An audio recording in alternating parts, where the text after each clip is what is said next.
আপনাদেরকে কে দেখবে? অনাথ হয়ে যাবেন সব।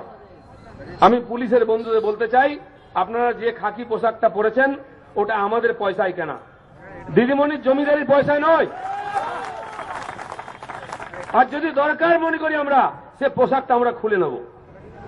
রাস্তায় লোকে জুতো পেটা করবে, আপনাদেরকে কাল তুলে দেবো, নুন মাখিয়ে দেবো, বলে দিচ্ছি আমি।